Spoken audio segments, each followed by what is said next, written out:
प्रश्नावली 2.1 प्रश्न संख्या 1, 2, 3, 4, 5 और 6 हमने कल के वीडियो में आपको सॉल्व करवाए। आज हम प्रश्न संख्या 7 देखेंगे।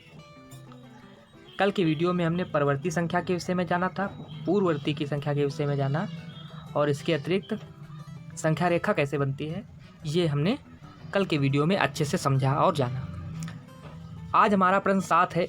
इससे जुड़ी हुई मुख्य बातें और छोटी संख्या बड़ी संख्या उनके बीच में जो चिन्ह प्रयोग होता है, बड़ा और छोटा का चिन्ह, इसके विषय में हम आज जानेंगे। कक्षा 6 के विद्यार्थियों के लिए हम आज गणित लेके आए। ये कक्षा 6 के विद्यार्थियों के लिए है। अभ्यास प्रश्नावली 2.1 प्रश्न है, संख्याओं के निम्नलिखित युग्मों में से प्रत्येक के लिए संख्या रेखा पर कौन सी पूर्ण संख्या अन्य संख्या के बाईं ओर स्थित है? इनके बीच में उपयुक्त चिन्ह का प्रयोग करते हुए लिखिए। अब ध्यान देंगे, संख्या रेखा जब हम बनाते हैं, इधर राइट साइड होगा और इधर लेफ्ट साइड होगा। समझना, ये दाईं साइड, ये दायां पक्ष और ये बायां पक्ष। ध्यान देंगे, कोई संख्या इधर लिखी है, मान लेते हैं 52 और 54, मान लेते हैं इधर संख्या 54 लिखी है। अब हम कह सकते हैं ये देखो बाईं साइड में है और ये दाईं साइड में है। 54 पूर्ण संख्या के बाईं ओर 52 स्थित है। हम लिख सकते हैं भाई 54 संख्या के बाईं ओर, देखेंगे ये बाईं ओर 52 स्थित है। ऐसे ही हमको प्रश्न करना है, ऐसे ही हमको आगे के प्रश्न, आगे के क्वेश्चन सॉल्व करने हैं। प्रश्न देखते हैं।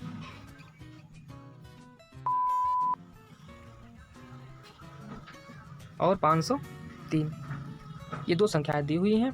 इसमें 530 संख्या बड़ी है।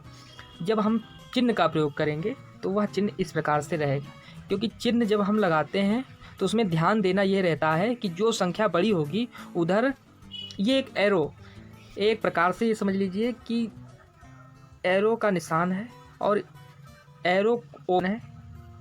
ये क्या है? ओपन है। और इधर क्या है? इस साइड देखते हैं, ये है क्लोज, ये है क्लोज, ये क्लोज है।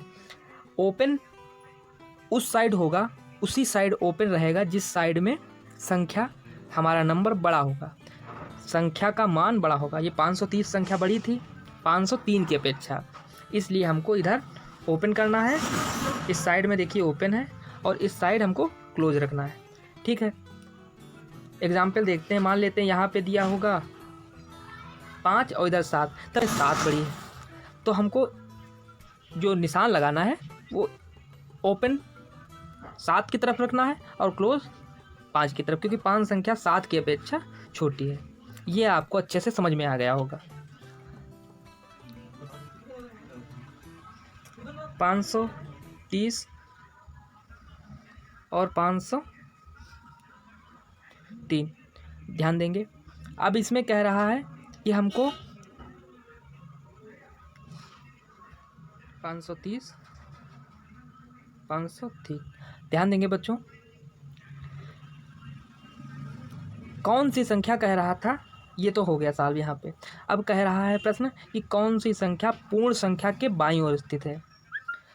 ठीक है, कौन सी संख्या पूर्ण संख्या के बाईं ओर स्थित है? संख्या रेखा पर जब हम बनाएंगे, इसको प्रदर्शित करेंगे, तो जो छोटी संख्या होगी वह होगी बाईं तरफ और बड़ी संख्या होगी वह होगी दाईं तरफ। हमेशा छोटी संख्या, जितनी भी छोटी संख्या, वो उधर बाएं तरफ, बाएं साइड में जाएगी और बड़ी संख्या दाहिने साइड में। अब देखते हैं कि भाई 503 के बाद 530 आता है, तो ये होगा बाएं साइड में, तो ये होगा दाएं साइड में। क्या होगा? दाएं साइड में। अब हमको ध्यान देना है, प्रश्न की प्रकृति थी कि कौन सी संख्या पूर्ण संख्या के बाईं ओर स्थित है। तो 530 के बाईं ओर 503 स्थित है। हम लिख देंगे, हम यहाँ पे लिखेंगे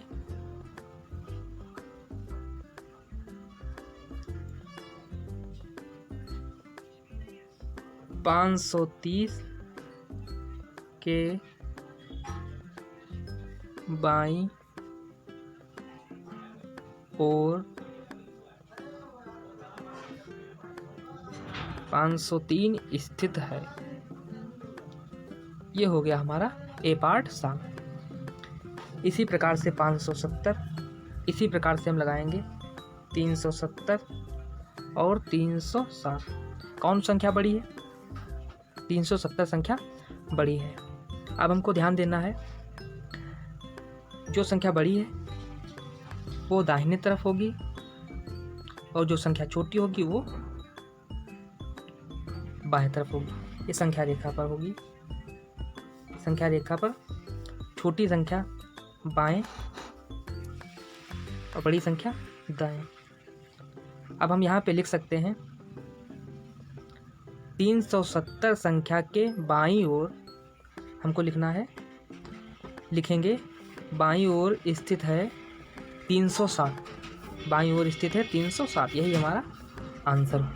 इसी प्रकार से आपको सी और डी पार्ट सॉल्व करना है। धन्यवाद।